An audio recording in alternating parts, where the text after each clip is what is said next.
सहनाववतु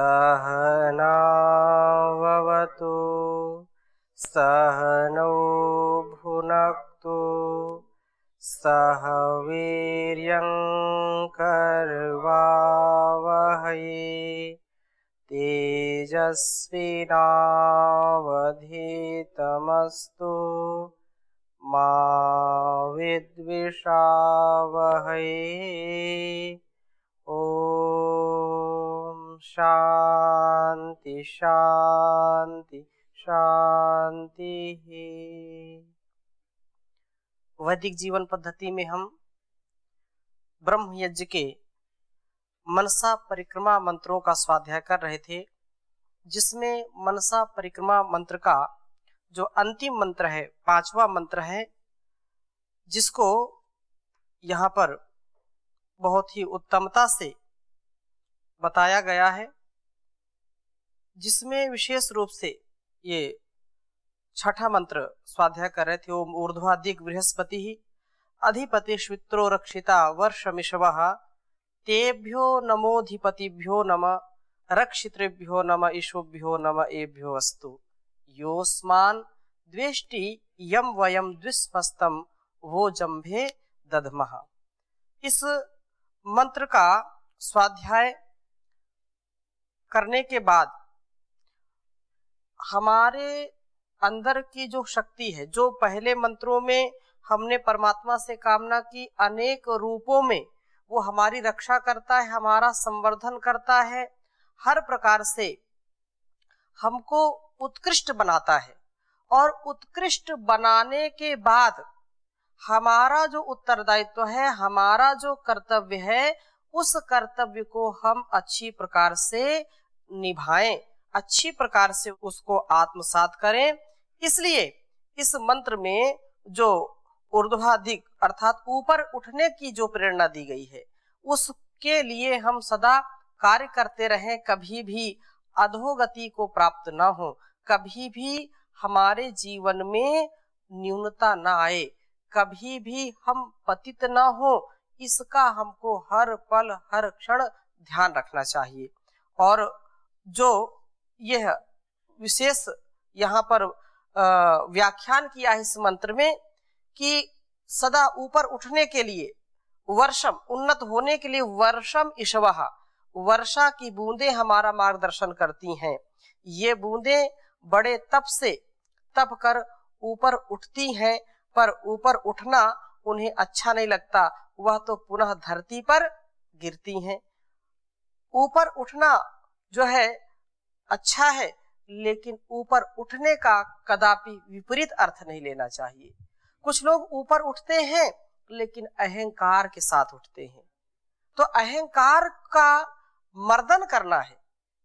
हम जैसे वृक्ष बड़ा होता है और जब फल उसमें आते हैं तो वृक्ष नीचे हो जाता है, वैसे ही हम ऊपर उठे, लेकिन जैसे ही हमारी उन्नति जो है बहुत चरम पर हो, तो हम नीचे वालों को कभी भूले नहीं, अपने साथ साथ उनका भी उत्थान करना है, अपने मित्रों का, अपने साथियों का, अपने परिवार का, अपने समाज का, अपने राष्ट्र का भी उत्थान करना है।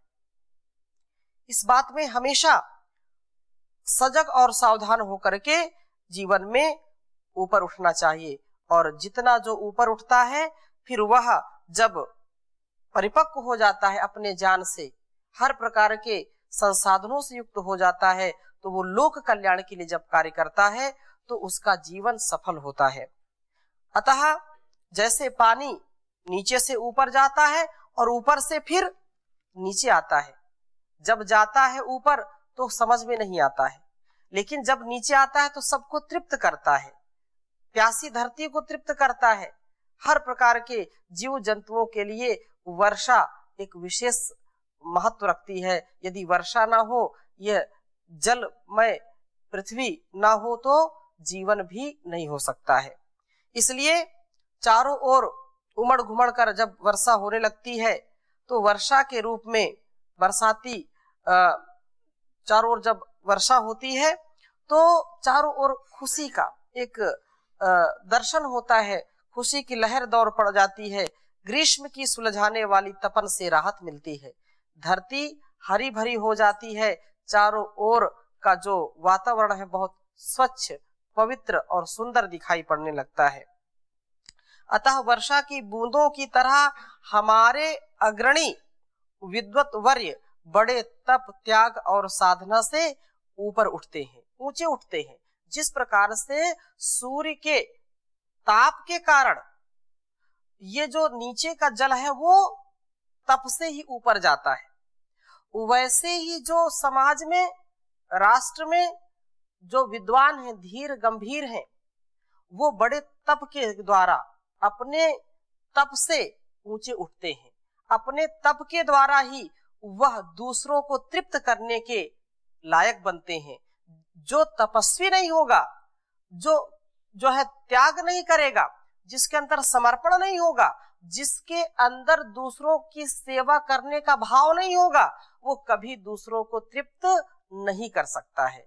इसलिए उनके तप से, उनके त्याग से, उनके समर्पण से समाज में एक नई दिशा, नई दशा का आधान होता है। अतः हमारा यथेष्ट मार्गदर्शन वो करते हैं और हमें ऊंचा उठाते हैं। अतः हम भी वो हमारे सच्चे ईश्वा हैं, हमारे सच्चे मार्गदर्शक हैं, हमारे रक्षक हैं, हमको हर दुर्गुण, दुर्व्यसन, दुर्व्यवहार से बचाने वाले होते हैं। तो ऐसे ही वह ऊंचे तो उठते हैं, पर उनके साथ केवल स्वतः के ऊपर उठने से काम नहीं चलता या उठे रहना उनका स्वभाव नहीं होता है। वह तो समाज के सच्चे सुधारक, उद्धारक तथा सब समाज को ऊंचा उठाने के लिए अपना सर्वस्व निछावर कर देते हैं। उनका सौभाग्य वो अपना समझते हैं कि ये हमारा सौभाग्य कि हम किसी के काम आ रहे हैं। बहुत अच्छी बात एक कवि ने कही, किसी के काम जो आए उसे इंसान कहते हैं, उसे इंसान कहते हैं। पराया दर्द अपनाए उसे इंसान कहते हैं, उसे इंसान कहते हैं। वो जब दूसरों के साथ परस्पर एक दूसरे का सुख दुख बांटते हुए, एक दूसरे का ध्यान रखते हुए आगे बढ़ते हैं कि केवल अपनी उन्नति में ही संतुष्ट नहीं रहना। हमारा ये कर्तव्य है। यदि हम माता पिता के द्वारा पाले पोषे न जाते, हमारा भरण पोषण न होता, यदि हमारा उत्थान वो न करते, तो कदापि हम ऊपर उठ करके चलने लायक भी न बनते। हम ऊपर उठ नहीं सकते थे। इसलिए चाहे माता पिता हो, चाहे गुरु आचार्य हो या मित्र हो, हमारे ऊपर उन सब का बहुत ऋण है। हम उसको कभी भी चुका नहीं सकते हैं। हम उनके प्रति सदा कृतज्ञ रहें। उन्होंने हमको एक जीवन जीने की कला सिखाई है। तो वह जो सबसे बड़ा गुरु है, सबसे बड़ा माता पिता है, वो परम पिता परमेश्वर है। उसको हम सदा स्मरण करते रहें। प्रातः और सायं की संध्या में उसका ध्यान करें, चिंतन करें। महर्षि दयानंद ने यही तप किया, घोर तप किया, साधन की, योग में समाधि की उच्च भूमि उपलब्ध की। यदि हम चाहते हैं कि समाज को नई दिशा दें, तो उतना ही तप करना पड़ेगा। बिना तप किए हमारा कोई भी जो है सम्मान या सत्कार नहीं करेगा। जो तपस्वी होगा, सच्चा सत्कार उसी का होगा। जो तपस्वी होगा उसी को योग साधना में सफलता मिलती है। अतः यदि चाहते हैं तो निवृत्ति का मार्ग, तो समाधि की प्राप्ति अवश्य करनी चाहिए। बिना समाधि की प्राप्ति के, अर्थात समाधि का तात्पर्य क्या? समाधि एवं समाधानम, योगा समाधि, समाधि समाधानम। तो जब व्यक्ति समाधान में जीता है, व्यवधान में नहीं जीता है, जब वो बाधा में नहीं जीता है, उसका चित्त शुद्ध रहता है, मन निर्मल रहता है, तो व्यक्ति कभी भी पाप नहीं करता है। और जो पाप नहीं करता है, जो निष्कलंक जीवन जीता है, कलंक रहित जीवन जीता है, निर्मल जीवन जीता है, शुचिता पूर्वक जीवन जीता है, वही मुक्ति का सच्चा अधिकारी है। वो इस संसार के भोगों में लिप्त नहीं होता है। यदि लिप्त हो गया तो फिर तो कोई उपाय नहीं उसको बचाने का। वो ऐसे कमल का फूल जैसे कीचड़ में रहता है, वैसा योगी रहता है। इसलिए इस मनसा परिक्रमा के मंत्रों का सार यह है कि हम मन से प्रभु के गुणों की चहुं दिश परिक्रमा करते हुए प्रभु गुण चिंतन मनन में ध्यान अवस्थित हो और अपने जीवन को पवित्र बनाए, प्रभु सहाय के प्रार्थित हो। ये जो हम प्रार्थना कर रहे हैं, परमात्मा उससे हमारी रक्षा करता है, हमको सदा ऊपर उठाने की प्रेरणा देता है। हम पाप ना करें, झूठ ना बोलें, क्रोध ना करें, किसी से ईर्ष्या द्वेष ना करें, ऐसी हमारे अंतःकरण से यह जो प्रेरणा उठती है, व्यक्ति उसका आदर करके सदा आनंद में रहता है।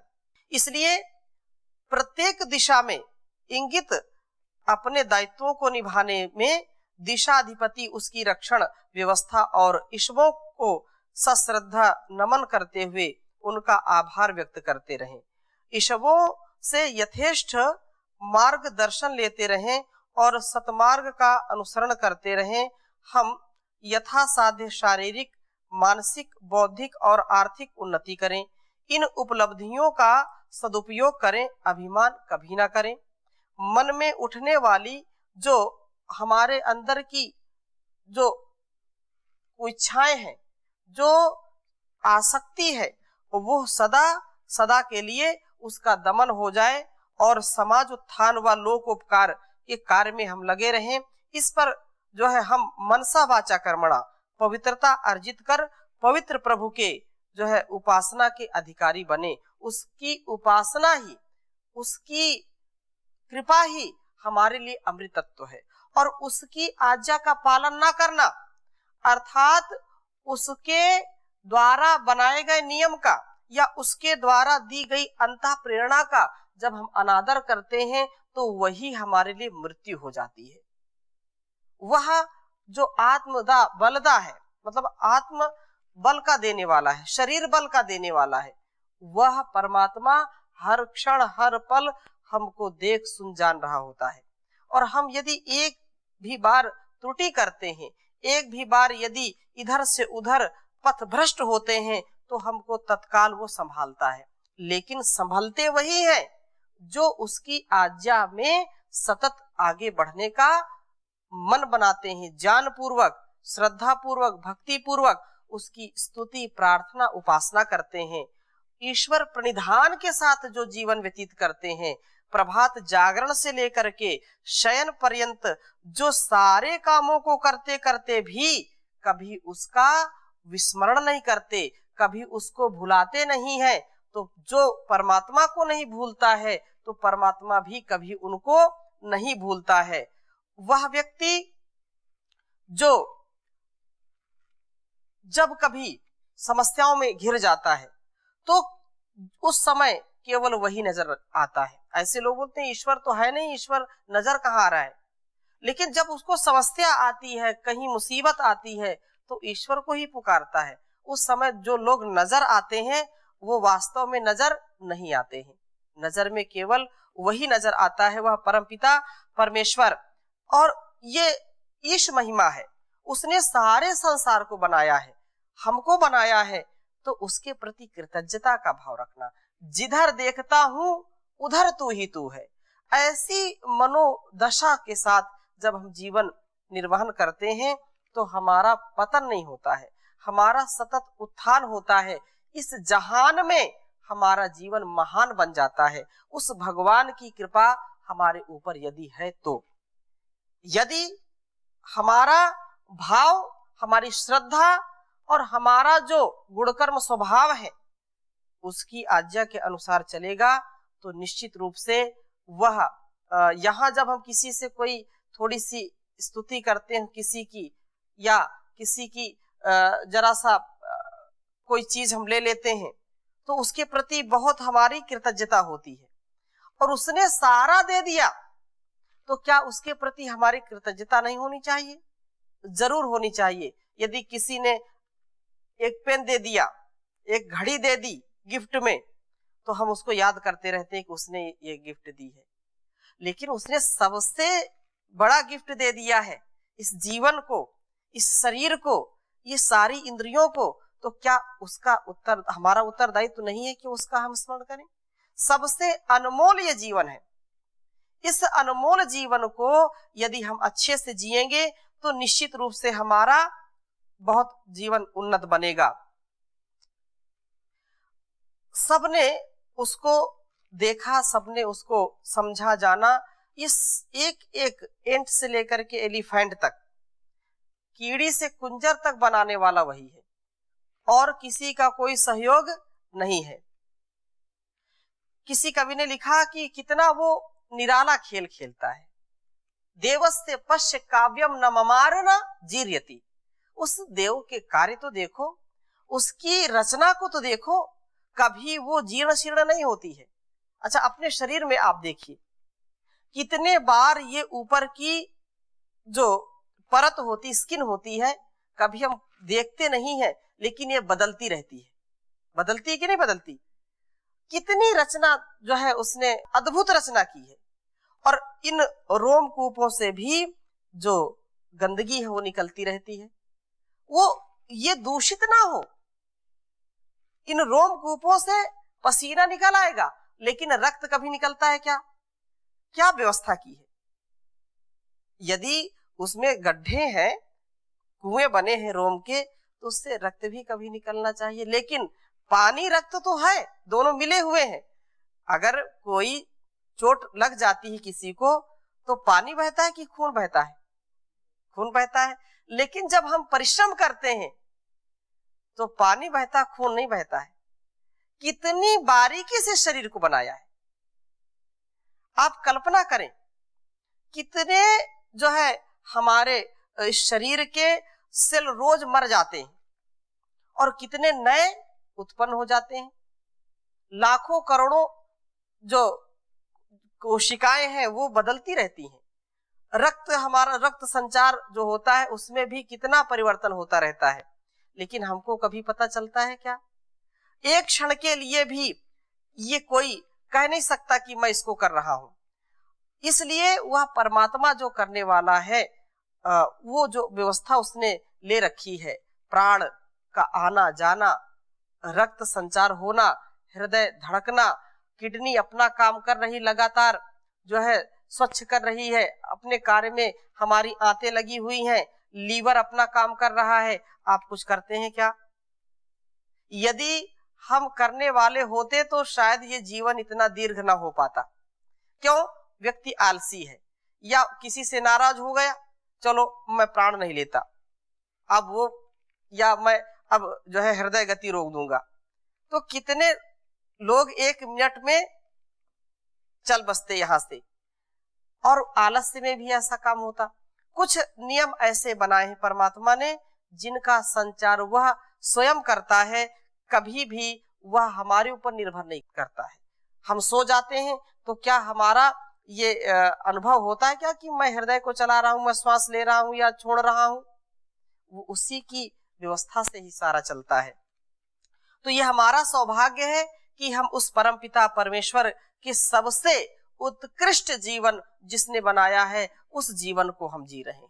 तो इसमें उत्तम कर्म करें, सर्वोत्तम जीवन बनाएं, क्योंकि तेरे खेल निराले प्रभु, तेरे खेल निराले, तेरे खेल निराले प्रभु, तेरे खेल निराले, सबने देखे भाले, सबने देखे भाले, सागर नदियां चांद सितारे, जल थल अग्नि वायु सारे, रच कर सभी संभाले, प्रभु तेरे खेल निराले, तेरे खेल निराले प्रभु, तेरे खेल निराले, पंखुड़ियों की कतरन न्यारी, इनमें कोमलता अति प्यारी, पंखुड़ियों की कतरन प्यारी, इनमें कोमलता अति प्यारी। कहाँ बैठ तू डाले प्रभु तेरे खेल निराले।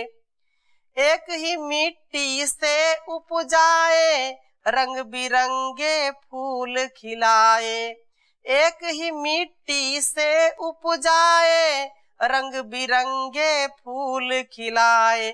भरे शहद के प्याले प्रभु तेरे खेल निराले। मधुमक्खी जो होती है, रानी मक्खी होती है, मधुमक्खी का छत्ता आप देखिए कितने डिजाइन से बनाती है। मनुष्य बना सकता है क्या? कितना अद्भुत संसार बनाया है। कहां से शहद लाया? कोई ऐसा स्थान है क्या जहां से वो ला करके उसमें भर दे? कितने फूलों पर जाती है, कितने स्थानों पर जाती है और ला करके एकत्रित करती है, और वो दूषित नहीं होता। उसकी जो बनावट है, उसकी जो हिफाजत वो करती है, अद्भुत है। ये कारीगरी किसने सिखाई उसको? अनार को कभी देखिए, अनार को कोई विज्ञान या कोई वैज्ञानिक बना सकता है क्या? या संतरे को देखिए, कभी उसको छील करके देखिए कैसे सेट किया है, एक एक दाना सेट किया है। आप उसको पूरा छील करके रख दीजिए और आपको कहा जाए इसको दोबारा वैसे ही भर दीजिए, कोई माई कलाल उसको सेट नहीं कर सकता। इतनी अद्भुत रचना है।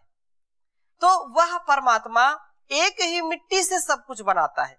ये हमारा शरीर भी मिट्टी से बना है, लेकिन जब शरीर बन जाता है तो हम मिट्टी से डरते हैं, मिट्टी से डरते हैं मिट्टी न लग जाए, जबकि ये मिट्टी से ही सारा बनाया हुआ है।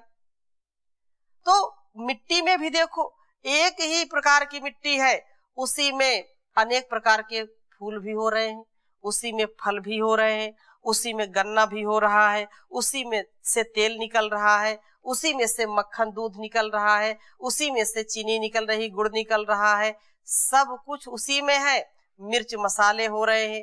एक ही खेत में आप सारी फसल ले सकते हैं।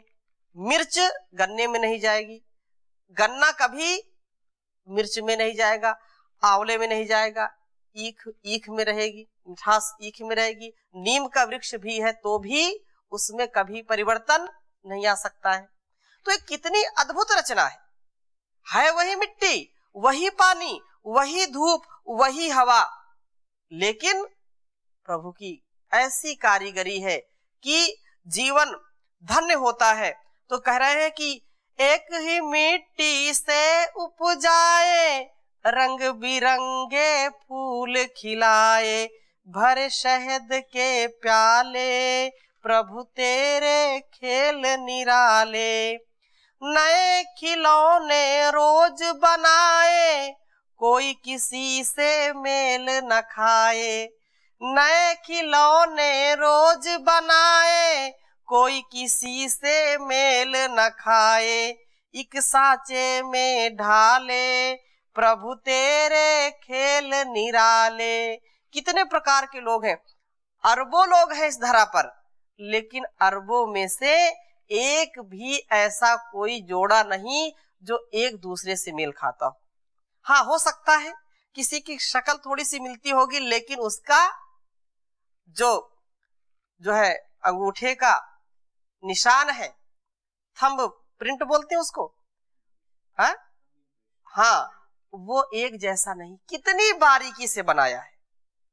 उसका ब्लड ग्रुप अलग होगा, उसके संस्कार अलग होंगे, सारी व्यवस्था उसकी अलग होगी। लेकिन अगर मनुष्य खिलौना बनाता है, कोई जो है कंपनी से गाड़ी निकलती है, कितना भी वो मैच करे, कितना भी कोशिश करे, वो कितना 2 बनाएंगे, 10 बनाएंगे, 20 बनाएंगे, लेकिन वो सब एक दूसरे से मिलेंगी। एक बिना नंबर के कोई गाड़ी खरीद करके 150 यहाँ पर खड़ी कर दे और बोले अपनी गाड़ी लेकर के आओ, कोई लाएगा क्या? क्योंकि सब एक जैसी दिखाई पड़ती हैं। लेकिन ये मनुष्य की जो आकृति है, यहाँ तक कि पशुओं में भी 100 गाय हो और 100 गायों में से उनके बछड़े भी हो, वो बछड़ा जाएगा केवल अपने माँ के पास ही जाएगा। कौन जान देता है उनको, कौन ये बनाता है? गायों को भी, पशु पक्षियों को भी अपने बच्चों का जान होता है, और वो कौन जान देता है? वह परमपिता परमेश्वर। इसलिए कितने भी प्रकार के जीव जंतु बना दे, वो एक दूसरे से भिन्न ही रहेंगे। नए खिलौने रोज बनाए, कोई किसी से मेल न खाए, एक सांचे में ढाले, प्रभु तेरे खेल निराले। बिन हाथों के जगत बनाया, किसी ने तेरा अंत न पाया। बिन हाथों के जगत बनाया, किसी ने तेरा अंत न पाया। कह गए कहने वाले, प्रभु तेरे खेल निराले। पूर्ण प्रभु हर काम है पूरा, मगर पथिक इंसान अधूरा। पूर्ण प्रभु हर काम है पूरा, मगर पथिक इंसान अधूरा। गलती कहाँ निकाले, प्रभु तेरे खेल निराले। गलती कहाँ निकाले, प्रभु तेरे खेल निराले। सबने देखे भाले, प्रभु तेरे खेल निराले। तो प्रभु पूर्ण है, वो कोई भी उसकी रचना अधूरी नहीं है। संसार में कितना लोग कार्य करते हैं, एक कोई प्रिंट जो है चित्र बना दे और उसको बोले कितनी इसमें गलतियां जरा निकालो, तो सैकड़ों गलती लोग निकाल देंगे। लेकिन परमात्मा जब चित्रकार जो है ये रचना करता है, उसमें कोई गलती नहीं निकाल पाता। क्यों? क्योंकि वह पूर्ण है और उसकी रचना भी पूर्ण है, अपूर्ण कुछ नहीं है। पूर्णमिदं पूर्णमदः पूर्णमिदं, ये सारा निश्चित रूप से सब पूर्ण है। तो इस पूर्णता को हम प्राप्त करें, हम भी परिपूर्ण हो जाएं, हम अधूरे ना रहें, हम पूरे हो। इसलिए इस प्रकार से हम संध्या और उस ईश्वर के प्रति कृतज्ञ भाव रखें। तो हम कल की जो आगे की कक्षा होगी उसमें उपस्थान मंत्रों का स्वाध्याय करेंगे अगली कक्षा में। अभी यहीं पर विराम देते हैं। ओम शांति शांति शांति।